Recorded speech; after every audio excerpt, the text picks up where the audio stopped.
Hello viewers, welcome back to the Moose Mobile Auto Repair channel, and today we're working on a 2010 Toyota Corolla with the 1.8 liter engine. And at the time of this video, like right now, the job has already been all finished. I already put everything all back together. This is about replacing the left front wheel bearing on this particular Corolla. I did a previous video on some diagnostics about the driveline vibration and other vibrations due to bad wheel bearings. And so I'll post the the link in the description and comments for the videos if you haven't seen them yet. And so this particular vehicle has like a subtle vibration, and so the left front wheel bearing is making a little bit of noise. From what I know, I'm probably the only person who's able to hear the noise, because there's nobody else that can hear the noise except me. So there is a subtle noise, a faint wheel bearing noise that's going on. I can hear it, but I don't think that a normal person would be able to hear the noise. It takes a really trained ear to really listen to the noise. And so because I have hearing aids, I'm able to pick up certain frequencies that a normal human ear cannot hear. And so you cannot hear the noise with the naked ear. It can be a little difficult, and so it can be tricky to diagnose those faint wheel bearing noises.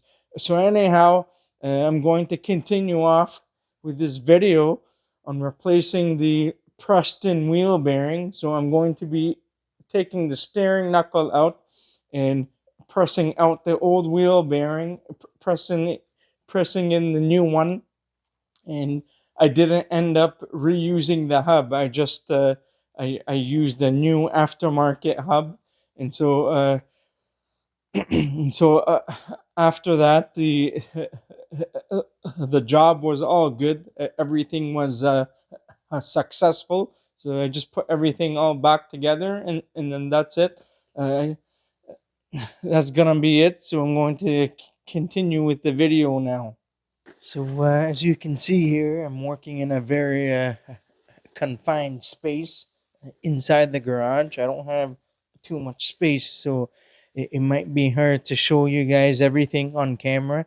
So I already have a diagnostic on this already. So if you haven't seen that, I will post the links in the description and in the comments section. So there is a little bit of noise on this wheel on the left front, the driver's side wheel. So you may not be able to hear it now, but you will be able to hear it once I have the steering knuckle off. So I'm spinning it, and I also noticed that when I spin the wheel slowly back and forth, I hear like a noise, but I'm not sure on where that is coming from, if it's the brakes or something else. I'm checking for play. There's no noticeable or perceptible play. So we are going to take off the wheel and start taking everything apart, so I can take the steering knuckle off of the vehicle, so I can press out and the old bearing and install a new one. So this noise could just be probably from the drivetrain and from the axles and stuff. So anyways, we're going to take off the wheel. I'm trying to change the setting. I don't like the reverse setting on the Milwaukee, because it stops intermittently. I sort of don't like that. I like to put it on, I usually leave it on the number 3 setting, which is the highest setting, unless I want to tighten something up very slowly.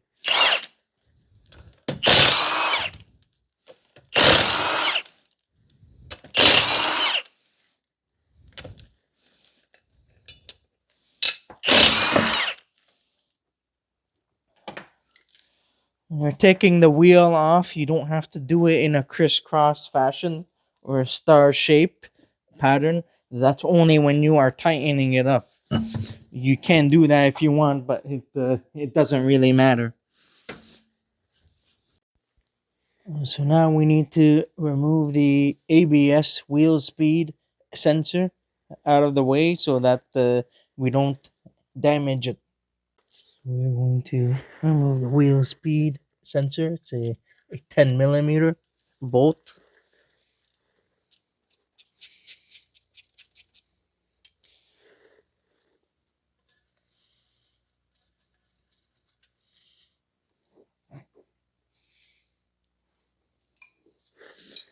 This should be able to come out fairly easy, I hope. There you go. It's relatively dirty, extremely dirty. So we're probably going to clean that later. Clean out all of the rust. There's the rust build up and stuff on there. It's extremely dirty and rusty. So we will clean that up afterwards. So now we can remove the ABS harness out of the way. There's a clip here usually.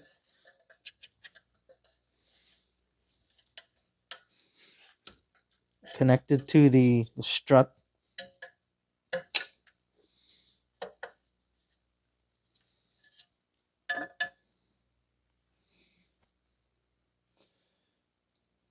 There's usually a bracket here with a bolt, so we are going to take that off. There's a 14 millimeter for the bracket that holds down the flex holds and the ABS sensor harness.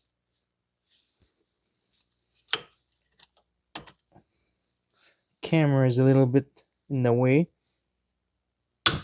There you go. That's on extremely tight.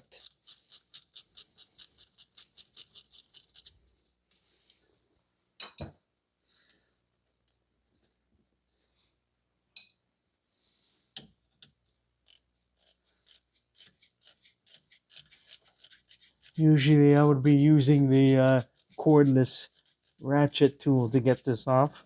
Electronic ratchet. It's just a lot faster. But there's not too many things here. It's relatively easy to take off. So this should be able to come out.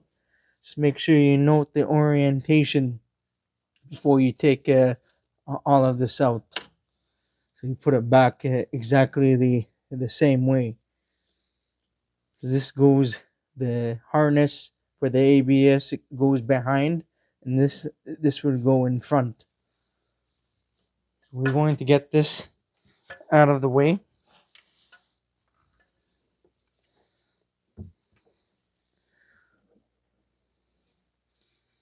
Probably hang it somewhere afterwards.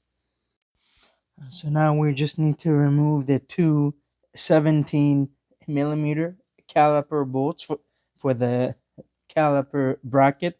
So we are going to take that off. I turn the wheel all the way off camera so I can have access to the bolts. So remove the bolts for the caliper. So remove the caliper bolts.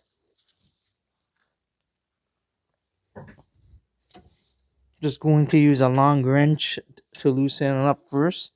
And I'll use the electronic ratchet to take it out. I don't have too much working room here in the garage, so it's a little difficult to fit impact tools and stuff.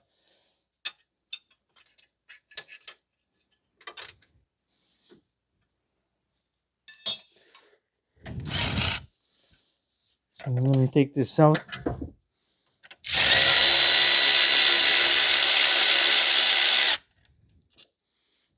The bottom one.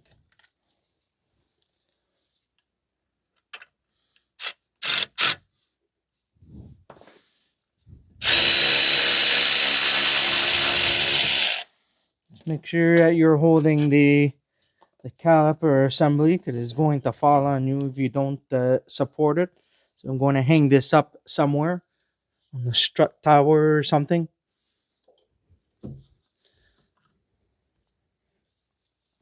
Or you can use a small jack stand to let it rest on the jack stand if you want, but still secure it somewhere so it doesn't fall off. So you can use a jack stand or something to support the caliper assembly.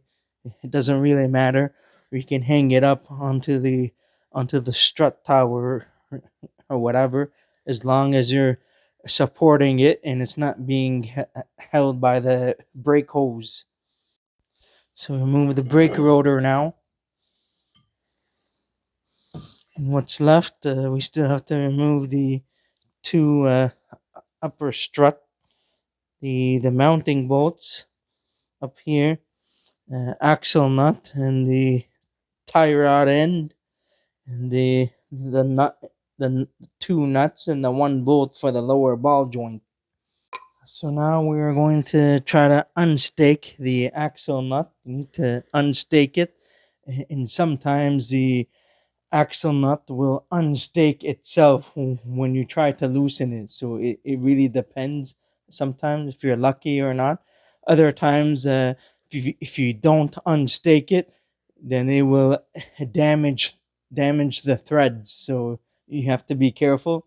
So you really need to analyze the situation. So I'll see if I can unstake it slightly. You just use like a punch or something, or you can use a chisel of some sort. And usually axle nuts are one-time use, but I've seen people reuse them over and over a few times without any problems. So if the axle nut is still in good condition, you may be able to reuse it without issue, but it's always a good idea to use a brand new one.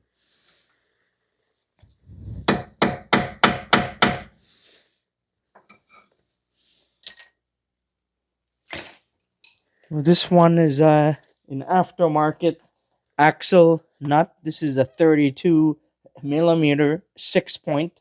Usually the Toyotas are a 30 millimeter 12-point.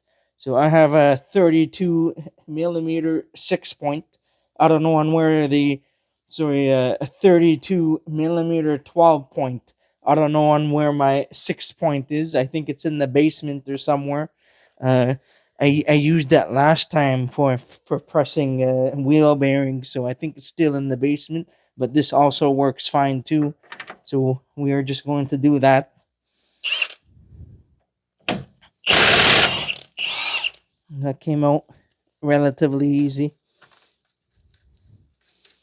So we are in good shape here. And usually you can use an air hammer on the center to remove the axle, to push the axle out of the way. We are going to be replacing these axles soon, later in the future, but for now we're just doing the left front wheel bearing because of time and money constraints at the moment. So I can't really do much. Otherwise, I'd just be replacing the axles and the wheel bearings at the same time. So now I need to turn this so I can remove the tie rod out of the way, and then we will do the lower ball joint, and then the struts we'll do last. If you're having a hard time turning the steering knuckle, you can just turn the steering wheel manually, so that you don't have to fight to fight with the steering knuckle. And that's just going to make things a little bit easier. Or you can just remove the tie rod first out of the way, and then you'll be able to turn the knuckle. It doesn't really matter and which way you want to do it. So we're going to be removing the outer tie rod nut, the castellated nut. There's a cotter pin that we have to take off first. This is an aftermarket Moog greasable outer tie rod. So this is probably, I think, maybe an 18 millimeter or something. I think the original Toyota is a 17. I'm not 100% sure. So we are going to remove the cotter pin now. So we are going to remove the cotter pin. Use a pair of pliers or whatever.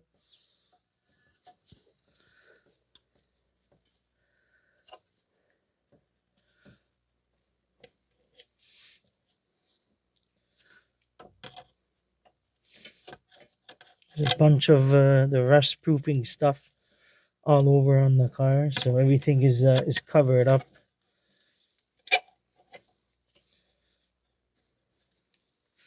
This should be an easy one to take out, I believe. It's not your typical easy cotter pin. You shouldn't reuse cotter pins, so make sure you replace it with a new one after you're done.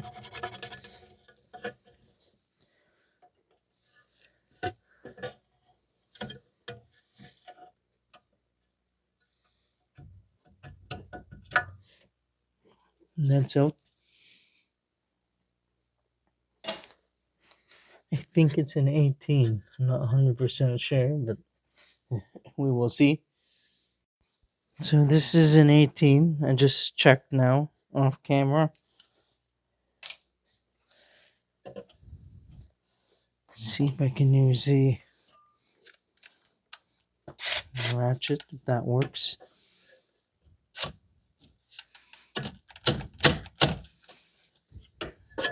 I need to get my impact too.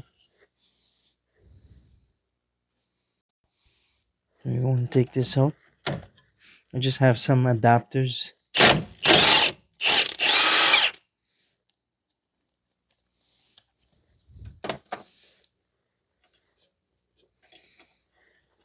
I'm just going to temporarily install the castellated nut. Just hammer a tiny bit. I know some people, they like to hit the knuckle, but I don't typically like to do that. I don't like creating a dent on the knuckle. I don't have much space here, so it's a bit hard for me to do stuff. And the reason why I mentioned that is because some people in the YouTube comments, they complain and stuff, so I can't please everybody. So anyways, see if I can hammer here with everything in the way.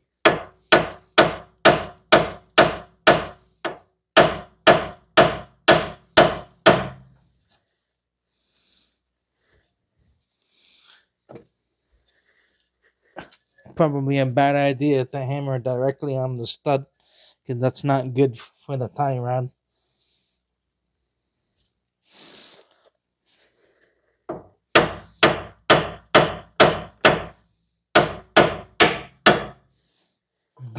Just a few light whacks, it should come out. Well, that's out now, so we'll just leave that in there. Just leave it hanging there. Now you should be able to turn the steering knuckle now. So now we're just going to remove the 2 nuts and the 1 bolt for the lower BJ ball joint.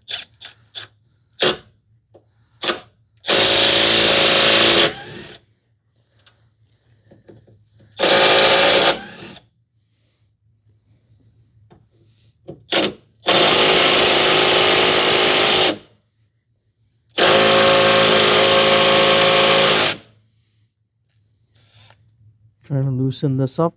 There we go.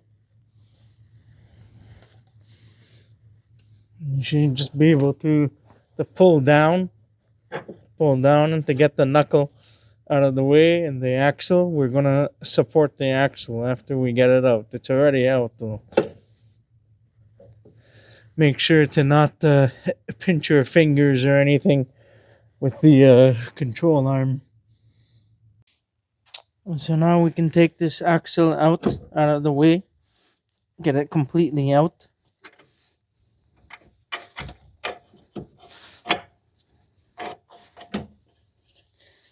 You will need to support the axle onto the strut or something. We'll use like a bungee cord or something like that.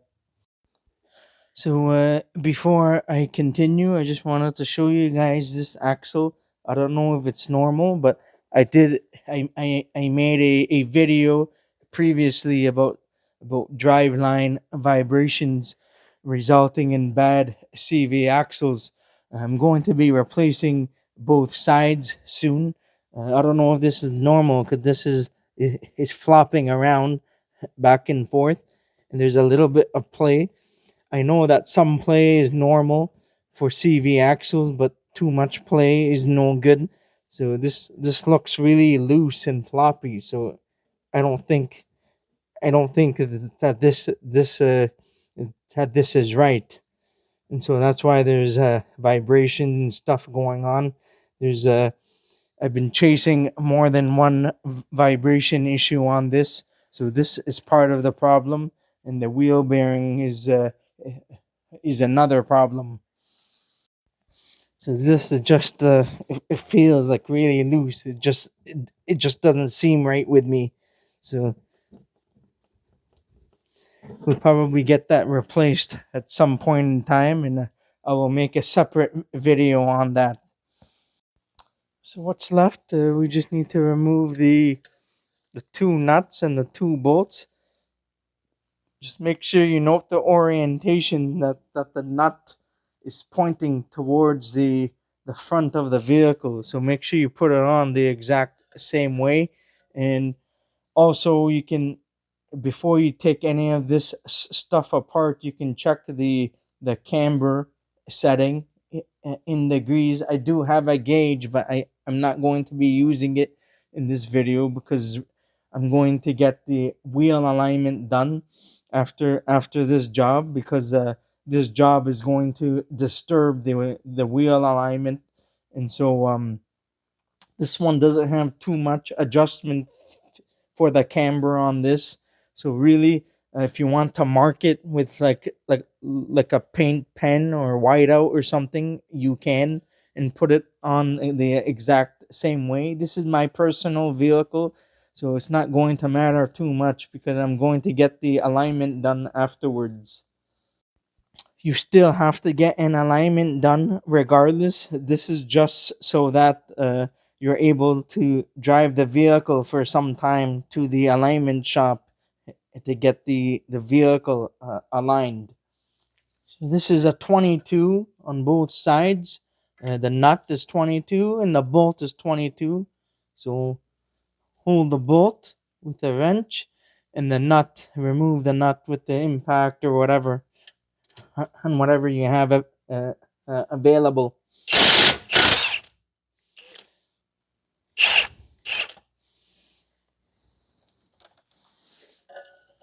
And then the bottom one, same thing.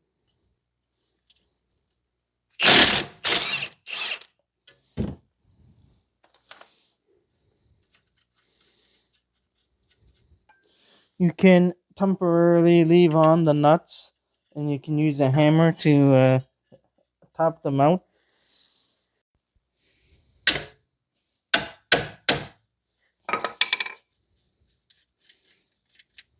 Make sure that you note the orientation. The nuts are pointing towards the front of the vehicle. So get them out now. It should come out easily because this vehicle has been serviced on a routine basis. So the struts have been replaced on this vehicle at some point in time. So make sure that you hold down on the knuckle as you are taking this out, otherwise it's going to fall on the floor. And then you should be able to get the steering knuckle out. So now everything is out. This is the steering knuckle.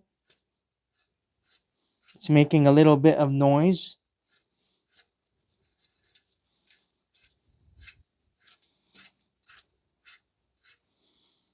So now everything is out. We are going to go to the bench and start taking this apart. So now we are on the bench. We are going to get started. You can see it's making noise. I'm going to spin it again.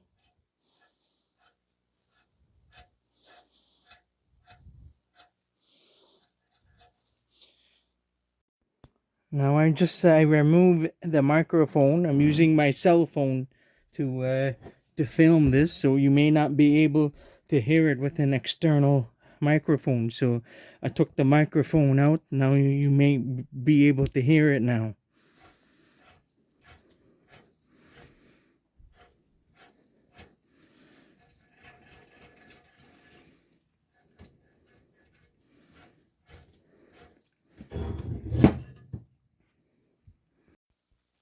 These types of wheel bearings are often tricky and difficult to diagnose because people can't often hear it, but I'm able to hear it. Most people, like my friends and family and other fellow technicians and mechanics, they're not able to hear it except me. And when you take it off of the vehicle, you will be able to expose the wheel bearing, and then you can spin it independently away from the axle. The axle is not connected. The axle nut tightens both of the races inside, the inner and the outer race, so it tightens up the bearing, and so uh, the noise is diminished, so you won't be able to diagnose it. And even if you try to diagnose the problem with the vehicle running and in the air, you won't be able to feel or hear much. So it can be tricky sometimes. And for faint wheel bearings like this one, you may have to disassemble it to how it is now and to spin it independently without the axle connected. And that's the only way to check these wheel bearings and uh, and hub assemblies. This vehicle for the front are pressed in, and the rears are a hub assembly. It's an all-in-one unit. So there's no way to check them unless you spin them independently. The only way you'll know that the bearing is bad is when it's really bad and obvious, and then you know that there's a problem. But for faint wheel bearings, more often than not, they go unnoticed, and it really takes a trained ear and a technician and or a mechanic to really listen in and to diagnose these issues, because they are not obvious. It's not very obvious to the average person. So you really have to really listen with a trained ear, otherwise you will not be able to pick it up. So anyhow, the first thing that we are going to do is to remove the C clip snap ring to get that out, and I will continue in more detail after I start taking this apart. So you may need to clean this area up if you need to.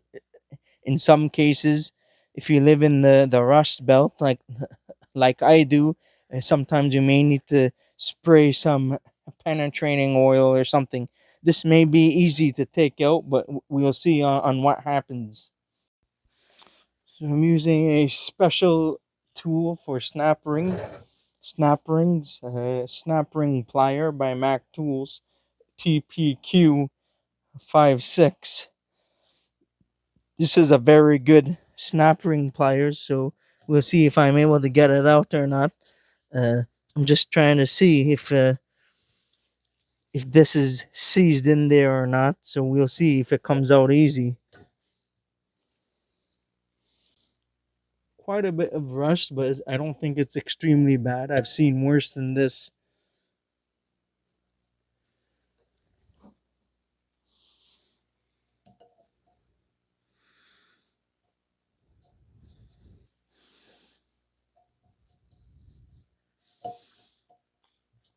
This vehicle has about 203,000 kilometers now. So it's the original wheel bearing on this side, the driver's side, in the front.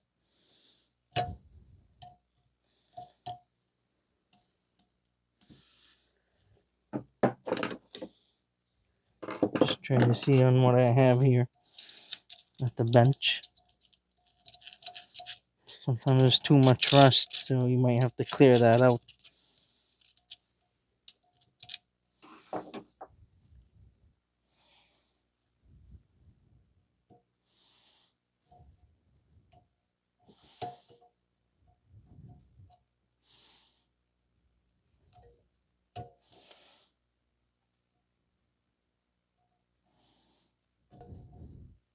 Having a hard time trying to get in there.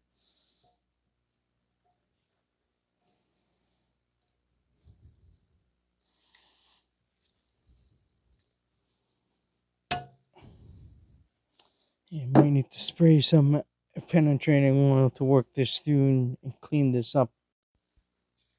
And we're going to try again.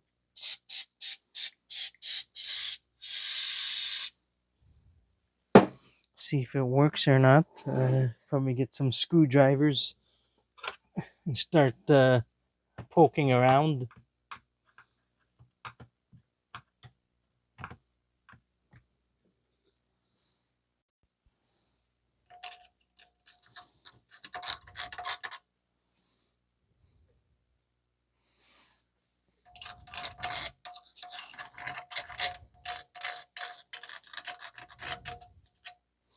I know I could have just bought the entire the loaded steering knuckle from Moog and just put it in, but I chose not to go that route this time, unfortunately. And I forgot to mention earlier that I did see a little bit of grease leaking out from here, so that may be indicative that the seal has failed and that the wheel bearing is slowly failing. Let's see if I can get this out or not, if it cooperates. We're gonna try this again, see if this works at all.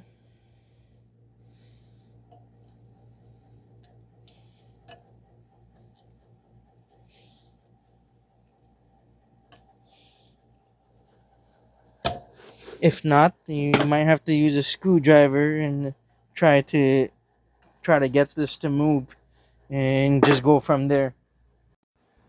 So we are going to try this again. Unfortunately, we're having a little bit of a hard time here. So I'm gonna try to see if I can knock this out to get it to move a little bit so that I can get it out.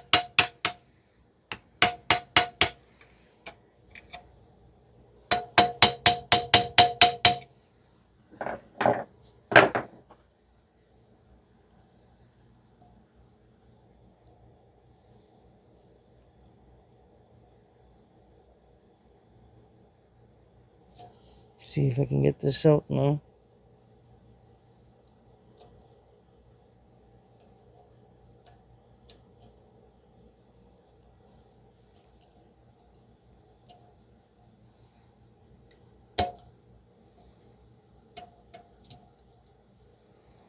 In some cases, you may need to heat these up. Other cases, you may need to destroy these in order to get it out. But it really depends on the situation here. Try again.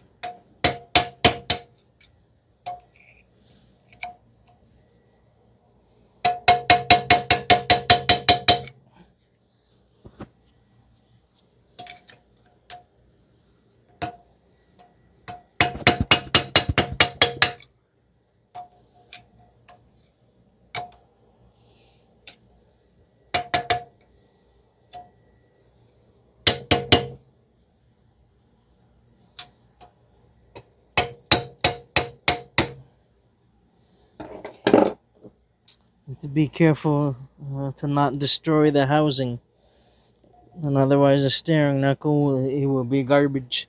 So you need to be careful.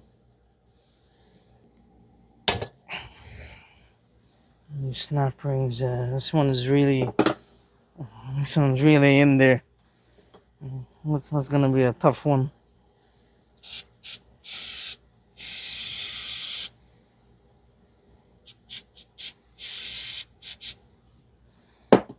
This one is really testing out my patience here. So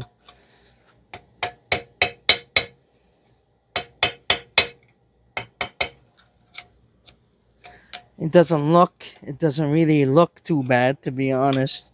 I've seen a lot worse than these. Might just have to fling them off with the screwdriver if that's the case. Well, that's what's happening right now.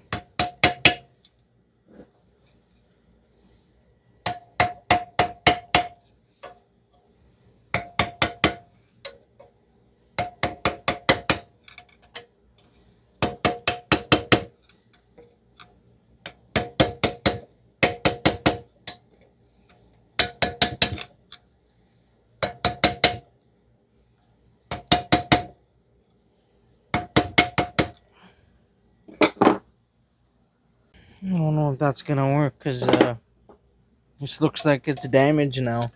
So I'll probably have to continue with the screwdriver to get it out. It doesn't look like this is gonna come out with the snap ring pliers.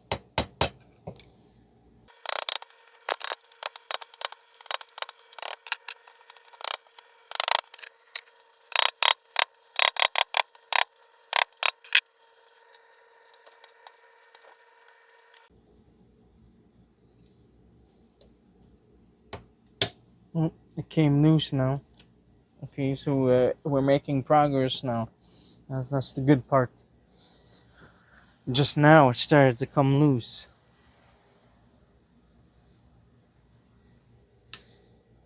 This one here started to come loose, so I'll try to put a screwdriver behind there to get it out.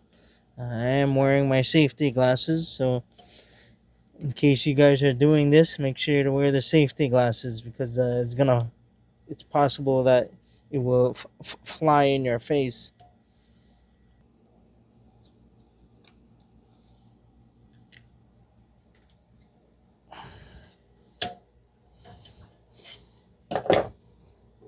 Now I got that in there.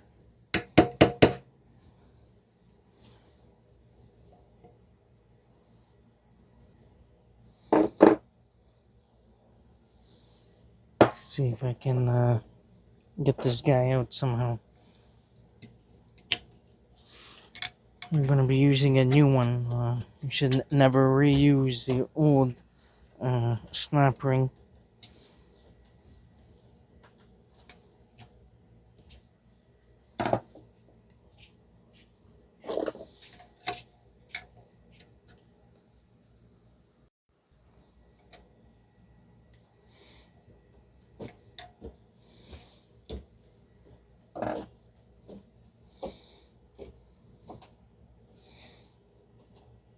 This is gonna start flying around soon.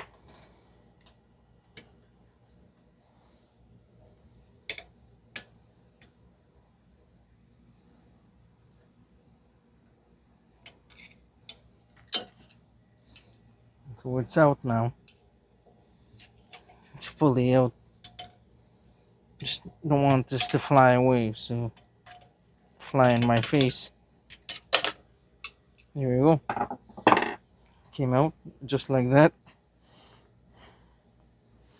Rusty C-clip snap ring. So what's next? We're gonna hammer out the hub.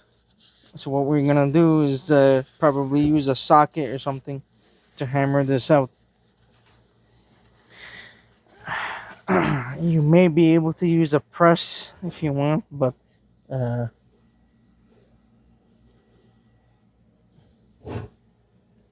going to be doing that for pressing out and in wheel bearing and the hub. So I'm going to grab a socket to hammer out this section here. I got a new hub, so we're not going to be reusing the old hub. You can if you want. In a majority of cases, you can reuse the old hub without any issues. But we are going to be replacing it. So I'm going to be using some blocks of wood to hammer this out. Make things easier to hammer the hub out. So I think this is a 32 mil. So this is a 30 mil socket. 30, so we can use that to hammer this out. So we'll try to get the hub out by doing this and see if that works.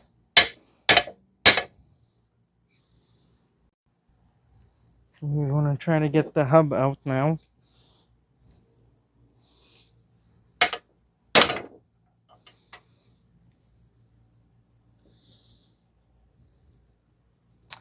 And also, I forgot to mention that if you wanted to, you can note the orientation on how far you need to press the hub in.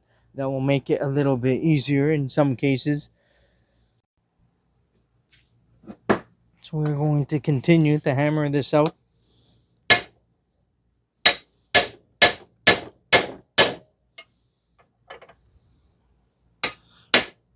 Might take several whacks or so.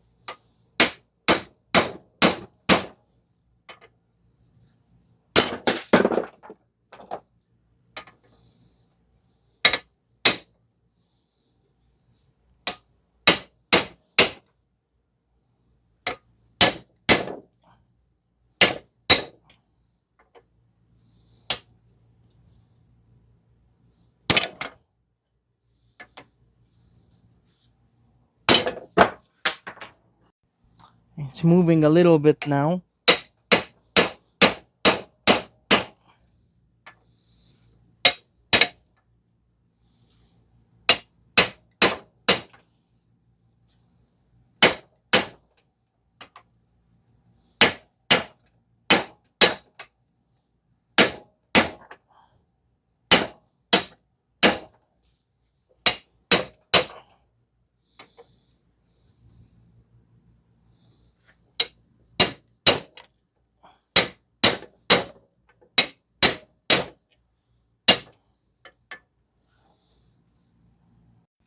I'm just switching over now to a 15-16 socket. It's not moving all that much. It only moved a tiny bit so far. So I'm still trying to hammer it out.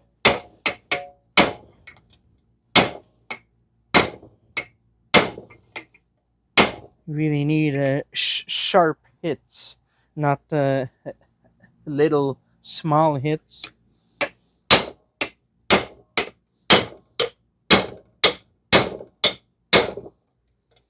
To really get it out.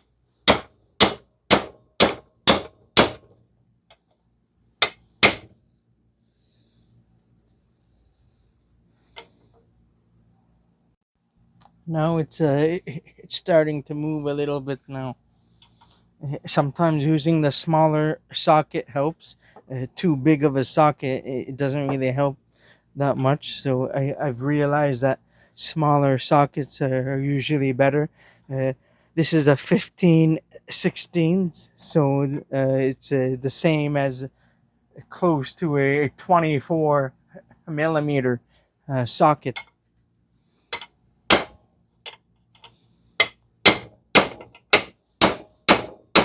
Should come out now.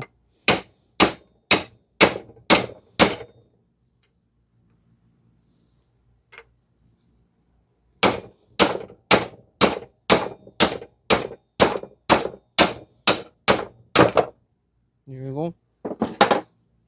So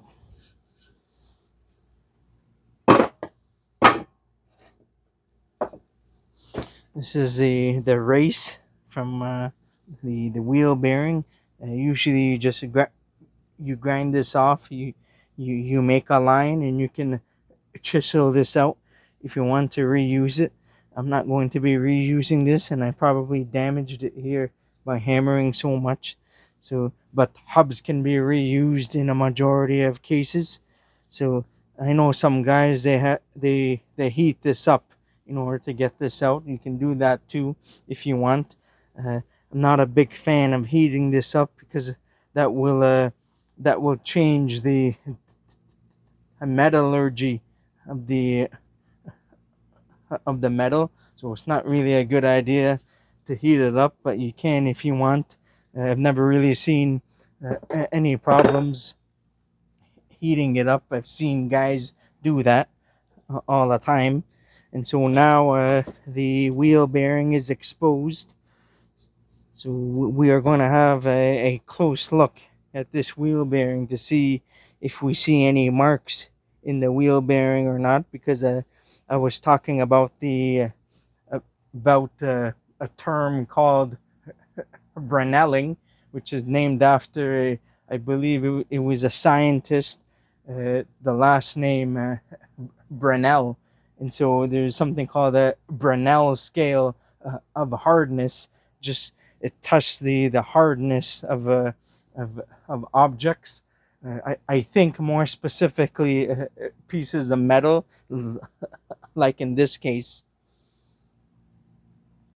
So the term Brennelling is basically it causes an indentation or a dent in one or more of the ball bearings and or races. So you won't know until you physically inspect it. So now we're going to get the seal out and the cage out for the bearing so we can press this bearing out of here. I'm going to remove these blocks of wood out of the way for a moment. So we'll see if we can get this out, the seal.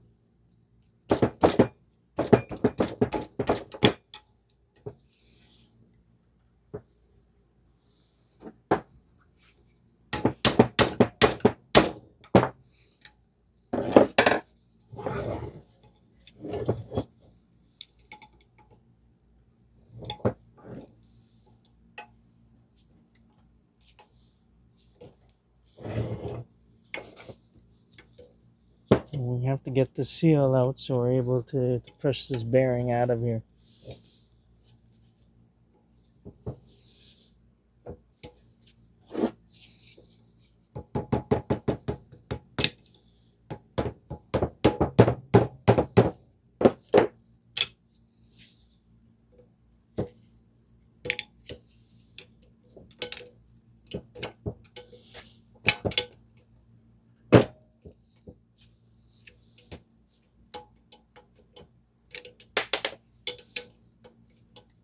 Usually, sometimes the cage comes off easy for me. In some cases, on one piece.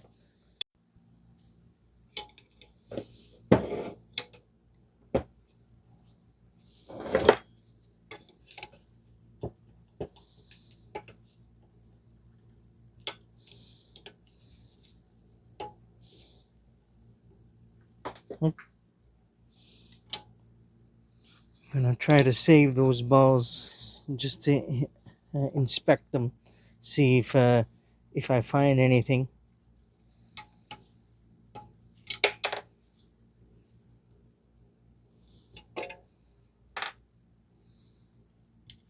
This one's not really coming out as easy as I thought it would. Sometimes they come out all in one piece along with the cage.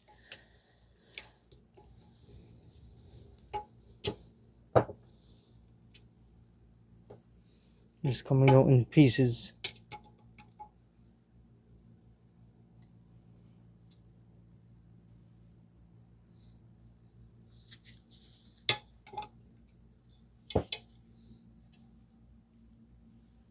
Still some grease in here.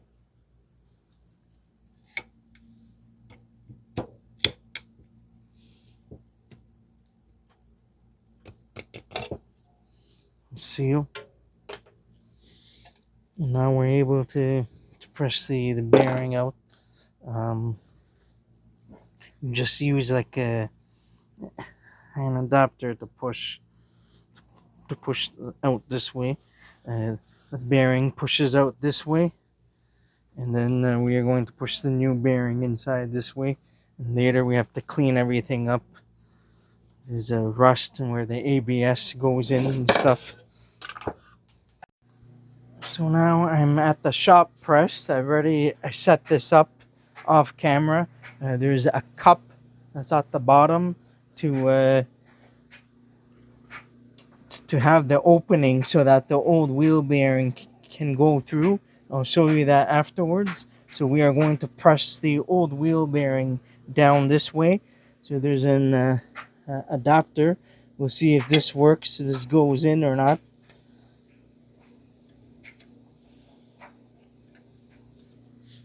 I have a smaller one and a larger one. So we'll see if this one works. I think that one works okay. So we are going to try that.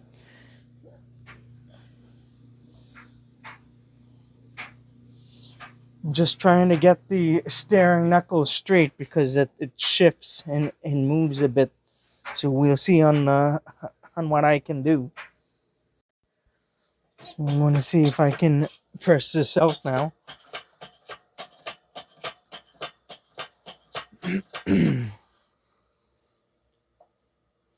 May need to line this up.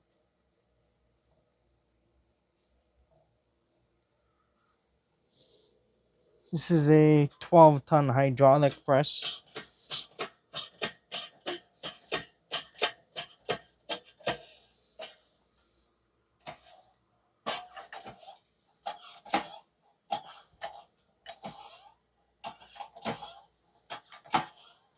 About 4 tons now, almost.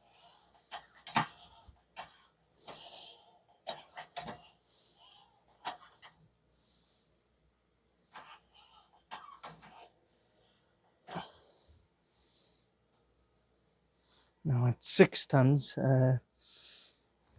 Sometimes I like to reset to not go any more than that, because then it will start to get dangerous. So I don't want to break anything.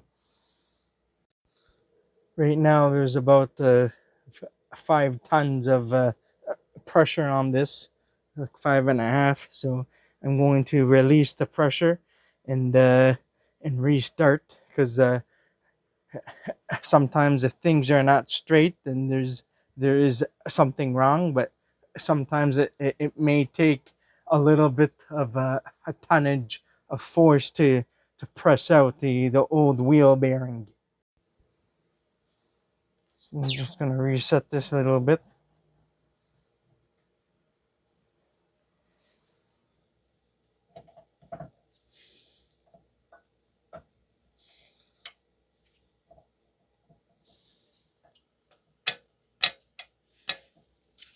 Might have to use a smaller cup, I'm not sure. See if it moved a bit or not.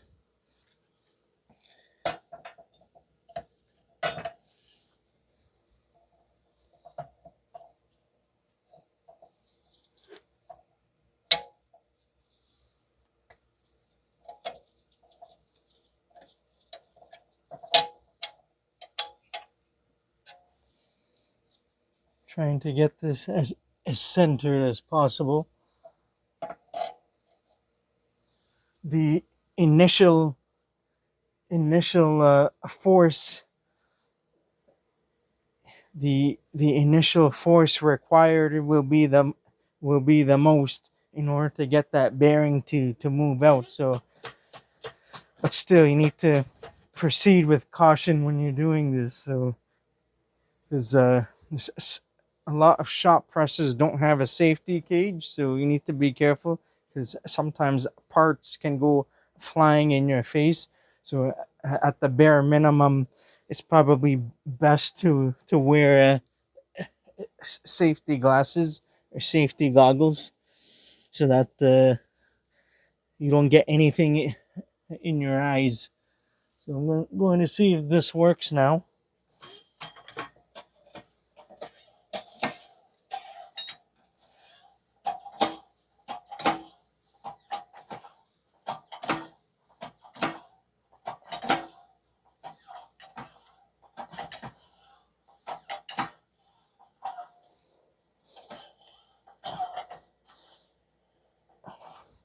not moving very much.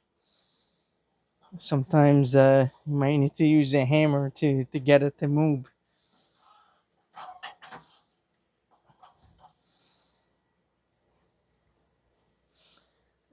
Usually shop presses, they scare me sometimes because not much is going on when you're the initial force required. There needs to be a lot of tonnage in order to get that thing to move. Uh, so I like to try several attempts because I feel that sometimes there is something wrong. So you need to watch out for that. I think it may work now. That's what it feels like.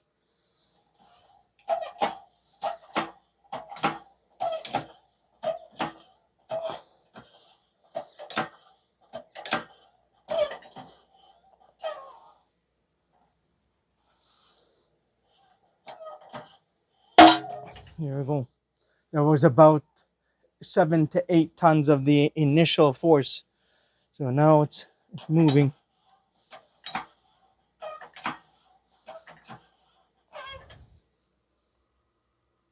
Just trying to be careful here.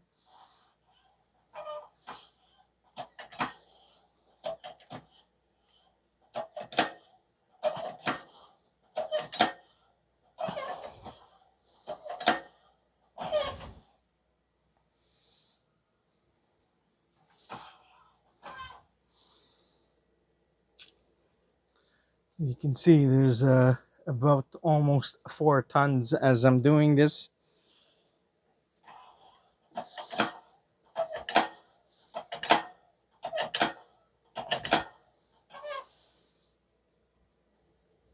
Sometimes I don't like to keep going. Sometimes I like to stop and recheck things again. So I'm going to have a look.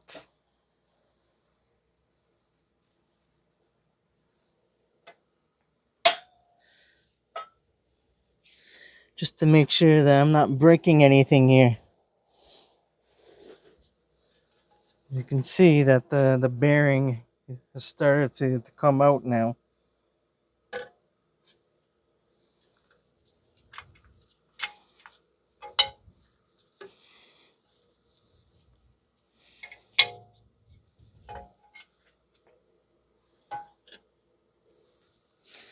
So we just need to keep on going.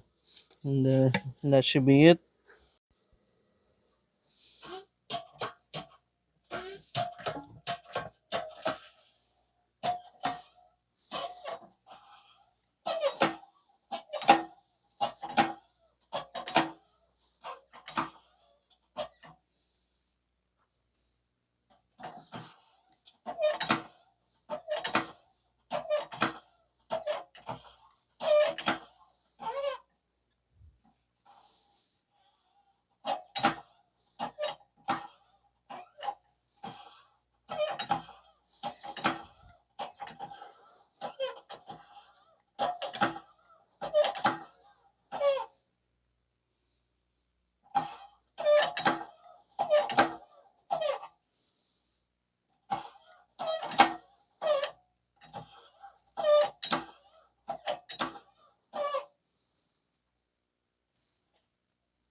Let's see what's going on now. Pretty much out now. The bearing, you can see the bearing is pretty much all out.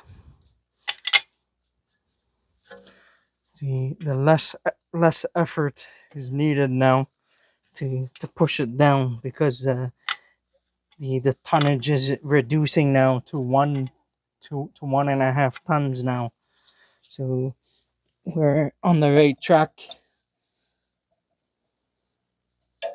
We just need to keep on going.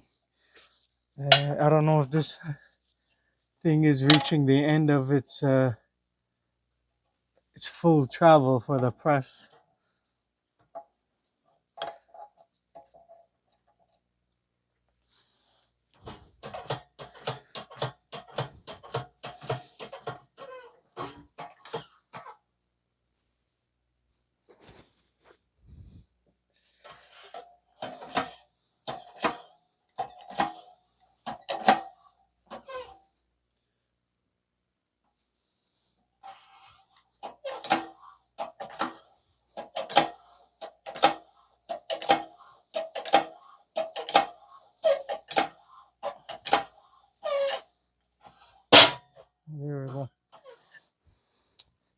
boom shakalaka.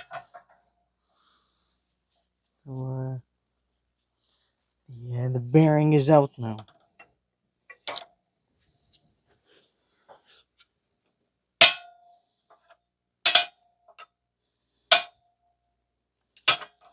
There you go. That's the bearing.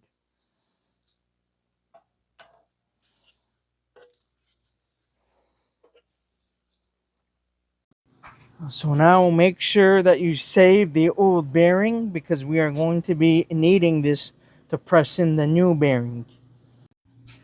So what's next? We have the old bearing out. We're just going to clean the ABS wheel speed sensor area, and we're going to clean inside the area and where the C-clip snap ring uh, sits in.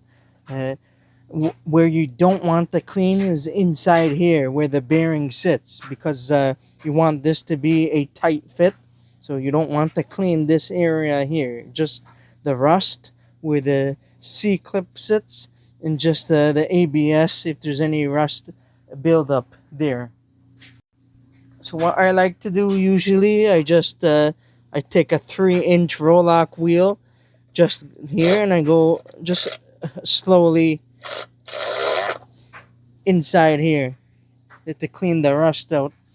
If you want, you can use a wire brush just to clean the surface down if there's any major surface rust, and then that's it.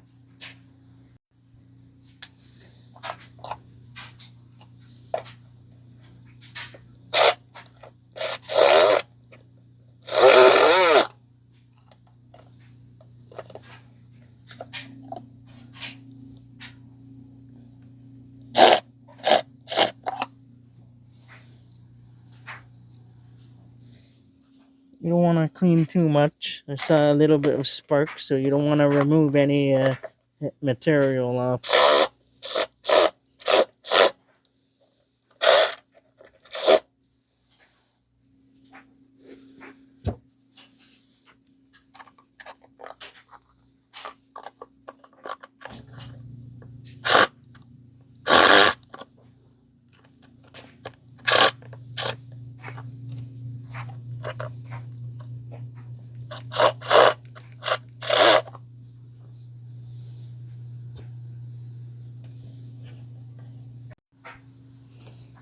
So now we're just going to clean the ABS area.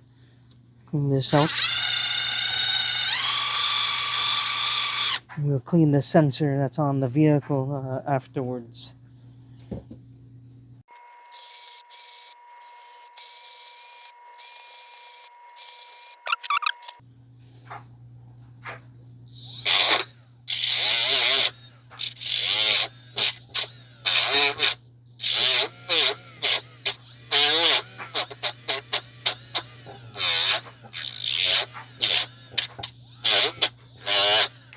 You want to be too overboard with the cleaning. Just gotta be really careful.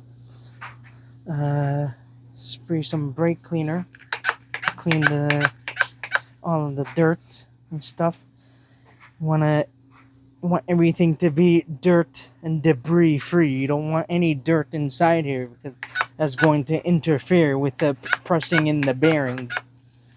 So you want to make sure everything is absolutely clean before you press in the new bearing.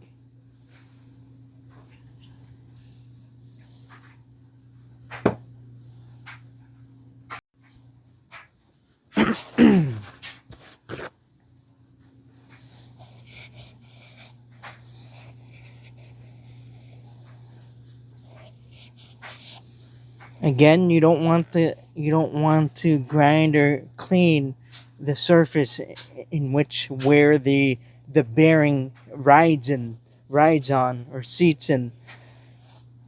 I just cleaned the area where the snap ring seats in, so that if there is a next time you are replacing the wheel bearing, you can remove the C-clip or snap ring easily.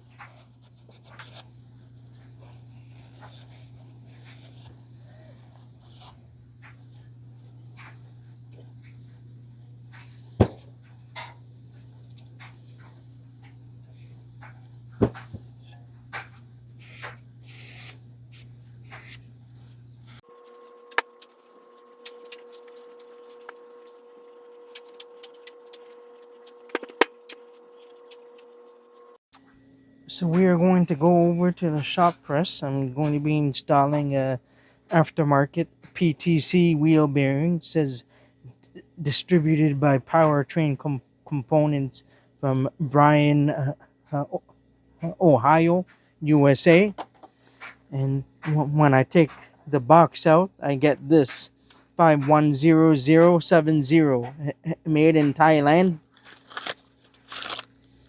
I already opened this before. In the bearing, it looks like this. You see the stamping said it's made in Thailand. So I'm going to be putting this in. So now we are ready to install the new wheel bearing. Before you install this, it's probably a good idea to put a little bit of grease on the edges, on the outside edges, and on the inside here, so that it makes it easier to press in. And also when you press in the hub at the very end, put some grease here so that the races, so that they don't get stuck or move, because sometimes if the races they get stuck, and then it's possible that you'll have problems. So I'll show you afterwards. But I know the original Toyota Koyo wheel bearings, they have a grease already installed on the inside, and that's there for a reason. So anyhow, we are going to install this now. So on these Toyotas, they don't have a magnetic reluctor wheel on the wheel bearing, so it does not matter on which side you install them on. But on some vehicles, they have a magnetic reluctor ring or wheel, so you will need to install that facing upwards towards to on where the ABS wheel speed sensor is going to be. In this case, this one is going to be installed going this way, so the reluctor ring is going to be facing upwards. But in this case, there's no magnetic reluctor ring, so it doesn't matter in which way you install this. So we're just going to drop it in now, try to get it in as straight as possible. So now you're going to have to use the old wheel bearing that came out. So we're just going to place it on top this way. And I just have a custom adapter to put it like this. And we are going to place a socket over here. So now you can use the old bearing. And then you can press it against here to press it straight. And I have a 15/16 socket or 24 mil. You put it like that. You can use another socket if you want to press it in to make things easier. Just make sure that the initial set in or seat in is that the bearing goes in straight. Make sure it doesn't go on an angle. So we are going to give this a shot.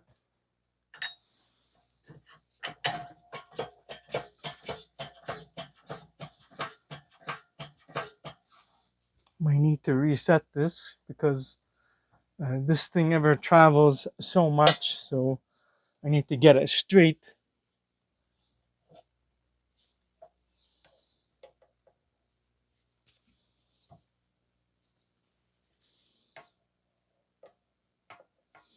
It's not going to work.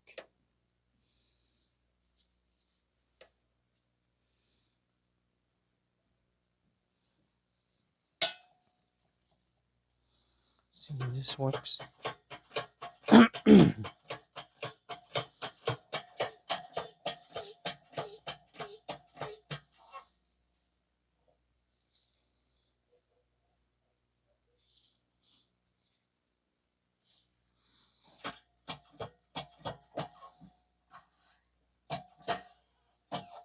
To make sure that you press the bearing in straight, otherwise if it's crooked then there's going to be issues.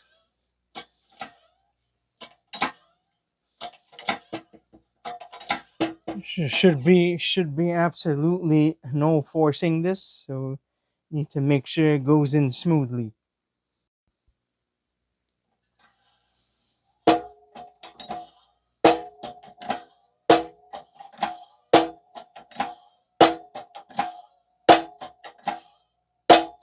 Going in.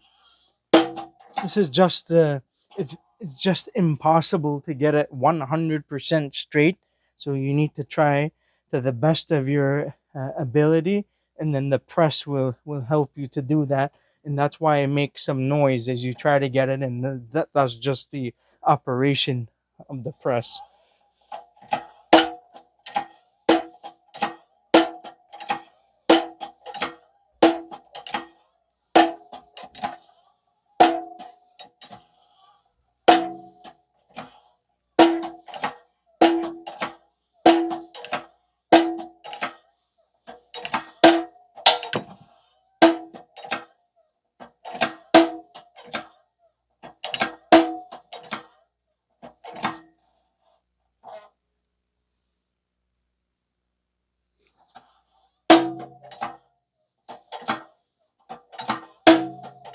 Just gotta keep on going until it stops, until it reaches the end of the travel.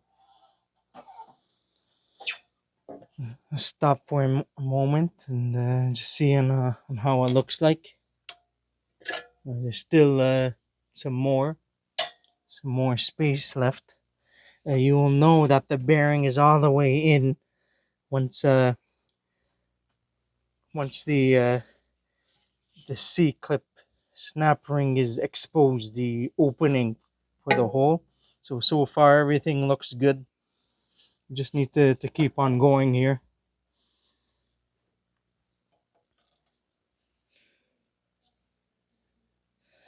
Make sure everything is straight. This travels ever so much, so I'm going to put a bigger socket, longer socket, so that it doesn't need to go through past its travel, because then it's going to stop. We're just going to continue this.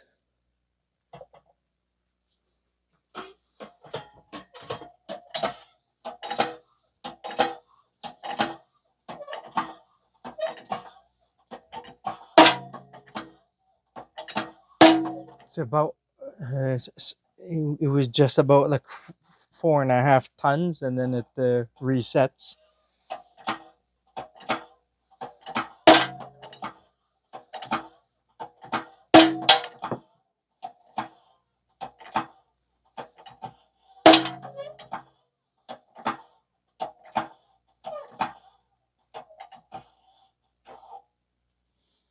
We'll stop and have a look again. You don't want to keep on pushing it too far out, otherwise it will damage the bearing. I think maybe a tiny bit more, if I'm not mistaken.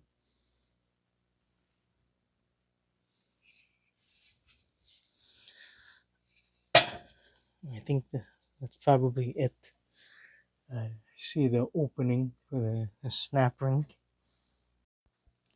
So it's just almost all the way through. It just needs a tiny bit more of travel. Because the C clip doesn't fit exactly 100%. So we're going to try to get it through all the way. It's always good to stop and check every once in a bit to make sure you don't overdo it.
think that's it.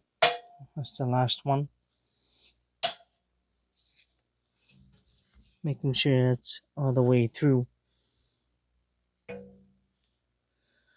think that should be good. Now it's all the way through, so we will be able to put the new C-clip in here. So now the bearing is in, all good to go here. We are just going to install the C-clip.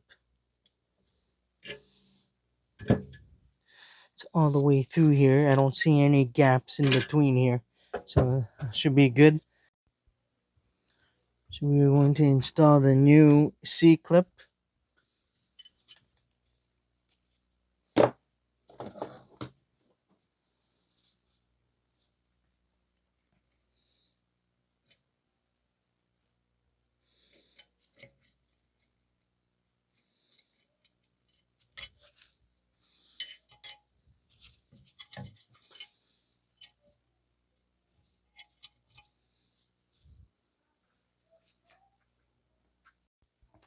So the issue here is I'm using a Dorman C-clip, which is not working. It's not allowing me to hang onto the prongs compared to the original Toyota C-clip. This is the Toyota one over here, and this is the Dorman.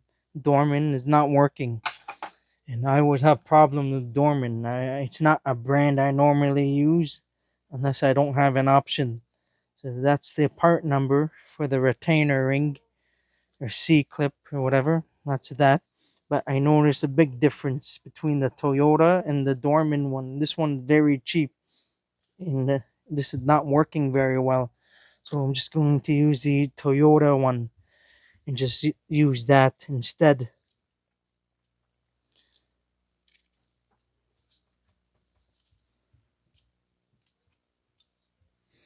So I'm going to put that here.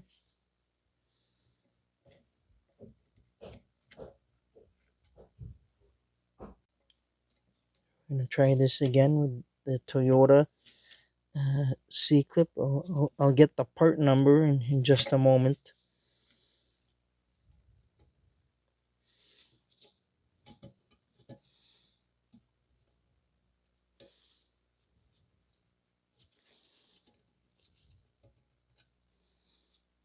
The screwdriver. When I need something, it's not there. And that's what often happens.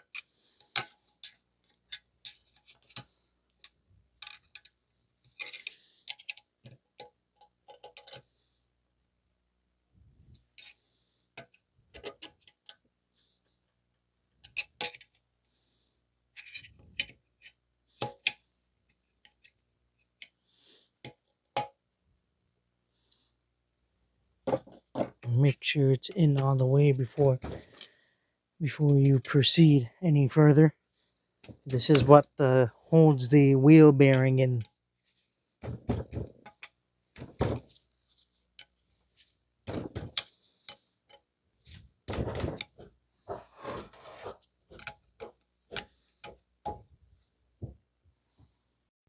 So usually, and what I do, I just take a flathead screwdriver and just gently tap to make sure it's that the retaining ring or the C-clip or snap ring or whatever you want to call it is in. You don't want this to come out because otherwise the bearing will fall out. And this is what's holding the wheel bearing in place. Just make sure you don't damage the seal or anything like that, so being careful. I just give it a few taps just to make sure it's in all the way.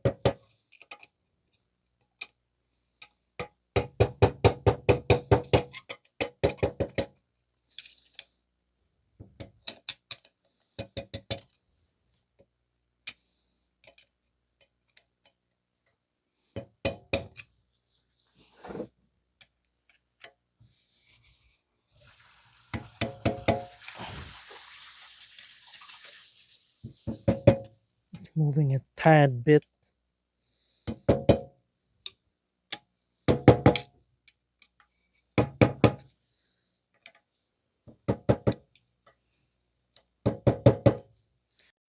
So now we are back at the shop press. We are going to be pressing in the hub. We got the retaining ring C-clip in. So now we are going to press in the hub. This is, I believe, in my opinion, that this is the hardest part, is pressing in the hub, because this must be done correctly while the race is being supported. Otherwise, uh, if anything happens or if this part goes wrong, the bearing is garbage and there will be play in it, and then you will have to start uh, all over again, and you will need to use a brand new bearing. So you need to make sure that you do this part correctly. So what we are going to do is to line up the hub like this on the press, and use an adapter piece to support to support the, I believe, the inner race right here. You want to support this so that to prevent it from pushing or moving out. So that's what we are going to do here. Make sure you install this carefully and slowly.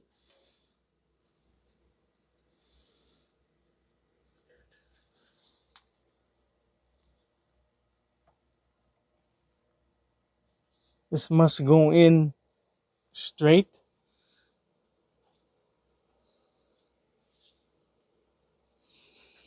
And you want to face this towards you, so that as you are pressing this in, you want to do this, making sure that the steering knuckle spins as you are pressing it in. I'm going to use the socket.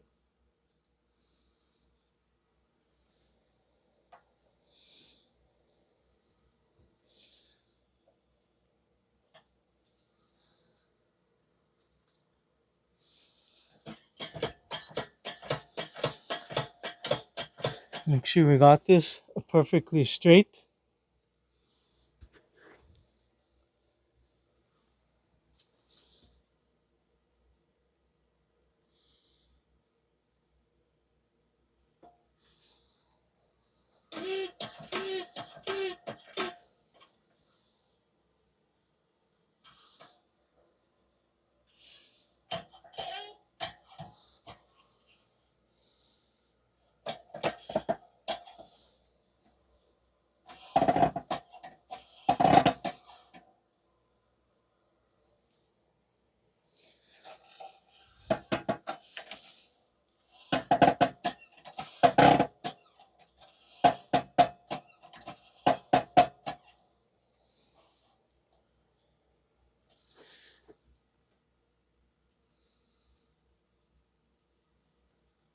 You want to keep doing this as you are pressing it in, and making sure that this turns, because if this stops, then that means that we have a problem.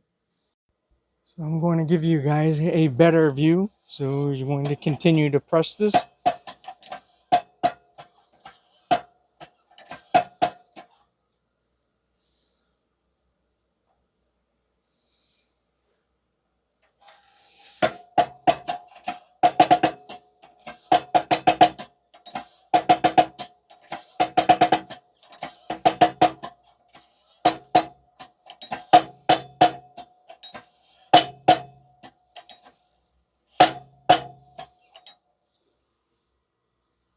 Not in all the way. So I need to go a little bit more.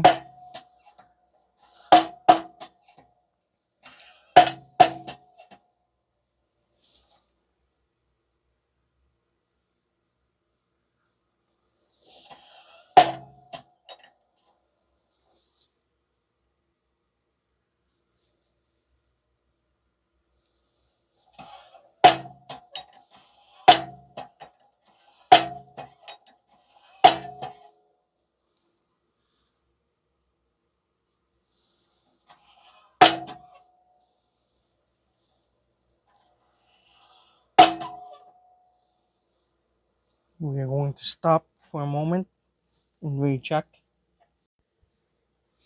just to see what's going on here. See how everything looks. So far, it looks pretty good. Everything is spinning correctly and properly. There's no play. Make sure there's no play. It may need to be pressed in slightly more, but I believe that the axle nut will tighten up the hub a little bit more when you tighten everything down.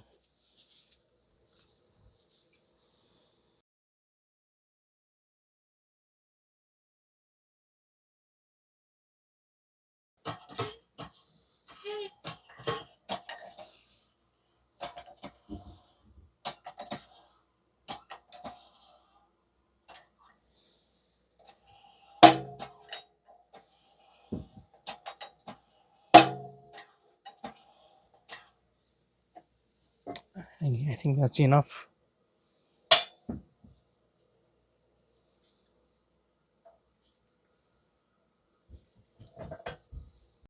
So that's going to complete the pressing portion of this.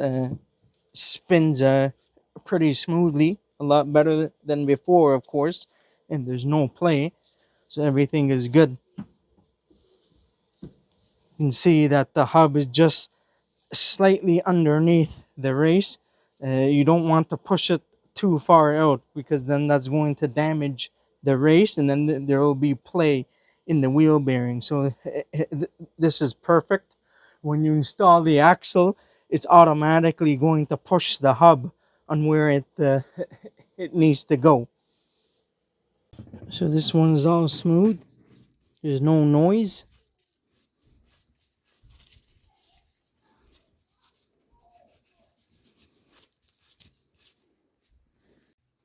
So all that's left now is to reinstall this back on the vehicle. So everything is all good to go now. The part number for the snap ring 90521-79002 for the Toyota snap ring. The part number for the Koyo original Toyota wheel bearings 90080-36136. So this is the Toyota Koyo wheel bearings. They come like this, and they have a pre-lubed grease in the inside of the races. And you can see the stamping. There's the markings and the stamping here. It's very small letters, hard to see. And you see the word Koyo on it. So this is the original Toyota, but I'm saving these for customer vehicles. I'll just use the aftermarket wheel bearings. I don't have any problems using aftermarket stuff, but this stuff I'm probably going to save on customer vehicles. So now we are just about to install everything back, and we're just going to clean up a few things here before we install the steering knuckle back. I'm just going to wash down some areas and where the axle is.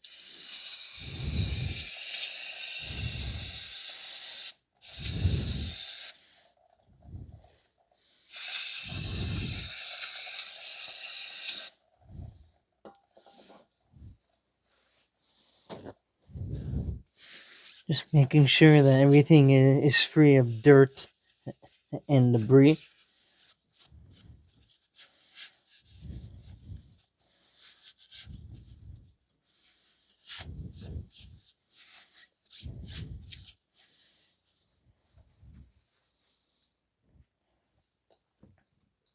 And we're also going to clean the ABS wheel speed sensor.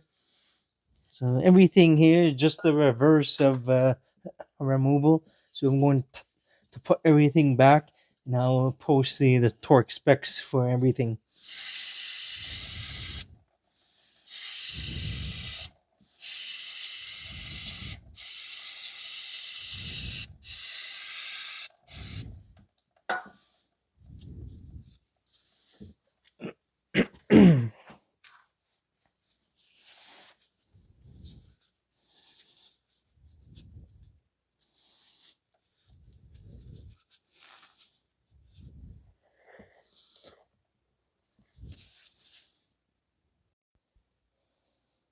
We're going to put a little bit of grease on the splines of the axle.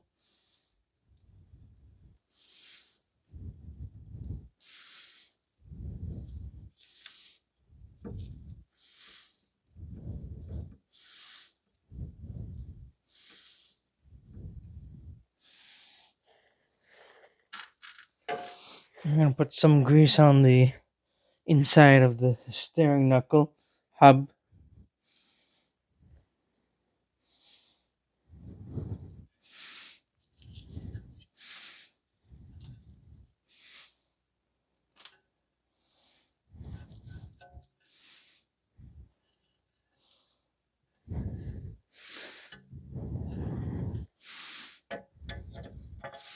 I'm just going to line everything up.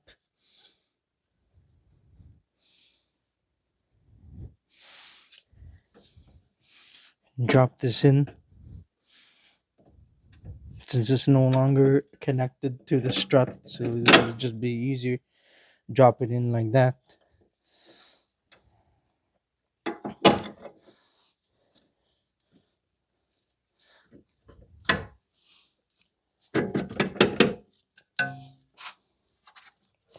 Install the axle nut temporarily. Install the axle nut. This was a Dorman hub, so it came with the supplied axle nut, so we were just going to use that instead.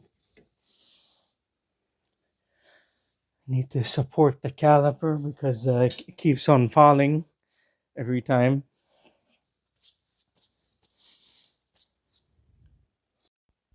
So I moved the jack stand over here because that's where the caliper is going to be. So let's just try to get this in first.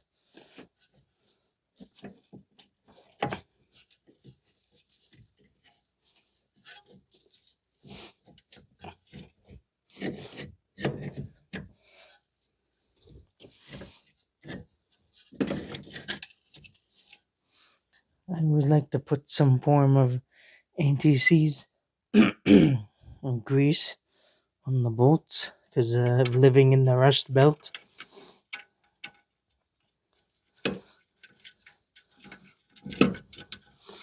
Typically, if you don't rust proof your car, or if you don't put any anti-seize or grease, then you will be sorry later down the road.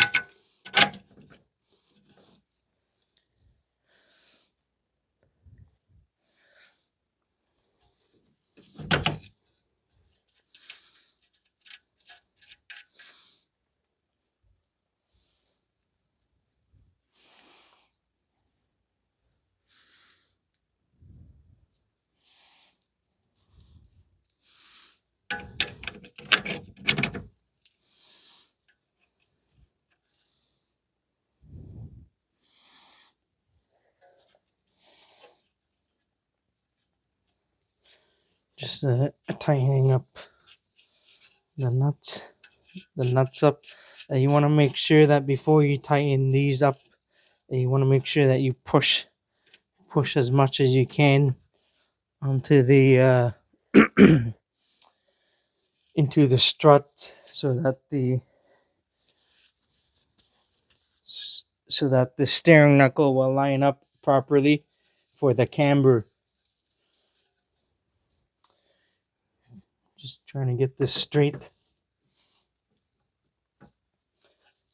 The camber will change a little bit slightly when you push this in and out. Some vehicles you can adjust the camber quite a bit. Other vehicles is not so much. This one is not so much, but it will be like a couple or few degrees here and there. So depends on, on how you need it to be. Usually I just push all the way in as much as I can before I start tightening it up, and that should be okay. If you wanted to, you can use the camber gauge to put it here or on the brake rotor. You need to use the lug nuts, tighten the brake rotor first, put it on the hub, and to see on how much it was before, and you can try to bring it to similar on on how it was if you want, but that's not going to tell you if the alignment was good before that, so you really don't know. So just try your best. Sometimes you can mark the bolts and install it the same way.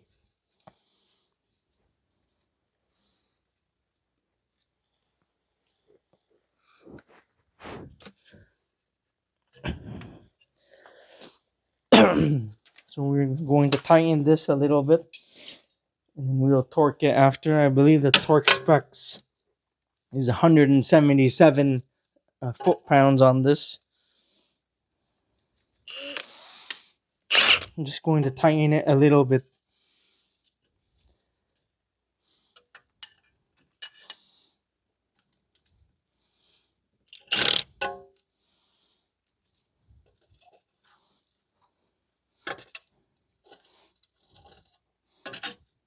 So usually I like to push against the hub or the steering knuckle inwards to get it as much in as possible.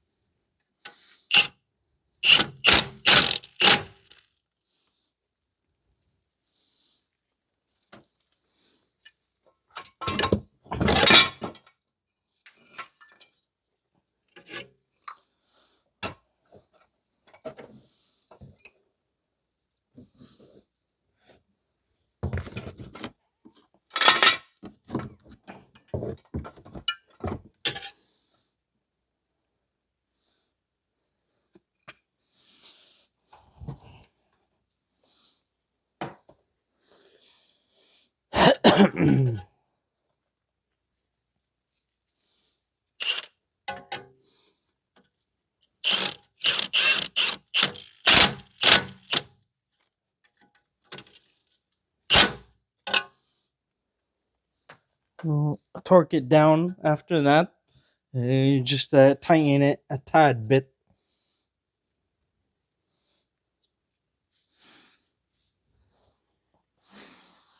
The brake pads and stuff came out.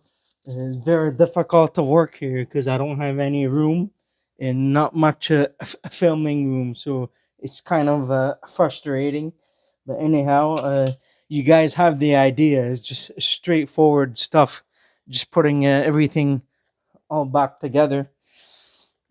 Going to retighten. Going to put the ball joint bolts in. So I tightened the lower ball joint bolts a tiny bit. We're gonna torque everything afterwards. Just going to tighten up the tie rod end.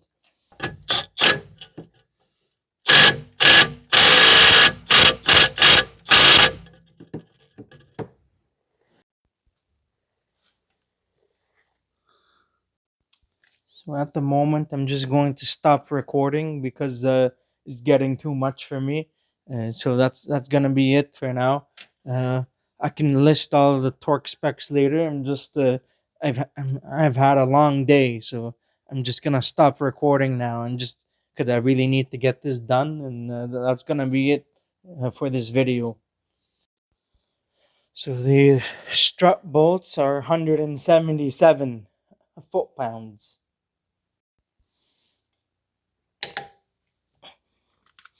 I tightened them up off camera. They were just loose.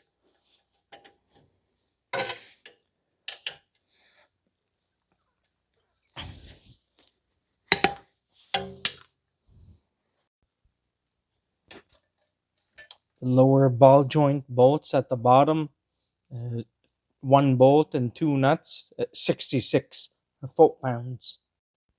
The tie rod stud, 36 foot-pounds. The axle nut is going to be 159 foot-pounds. And the ABS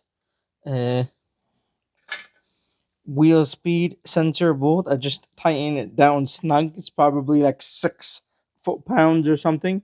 And the one for the brake line and the ABS harness, I just tighten it up snug. You don't really need to tighten that to torque specs. The caliper bolts are 79 foot-pounds. The bolts for the bracket, and I believe the small ones are probably 20 foot-pounds. I think I'll put the spec on the screen for you guys to see. So once you're done, install a chisel of some sort inside the brake rotor, at the bottom of the brake rotor, because we're doing the driver's side. So install a chisel or some drift punch or whatever, and tying down to 159 foot-pounds. I already torqued this off camera, just showing a demonstration. This will preload and squeeze against the wheel bearing, so it's very important to torque these axle nuts, because that will tighten up, that will allow the axle and everything to tighten up against the two races. It's like a sandwich. When you squeeze a sandwich, you need to tighten it down to a specified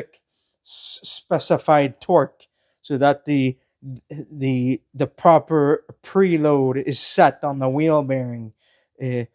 Failure to properly torque the axle nut down will cause premature bearing failure. So it's extremely important to torque down the axle nut.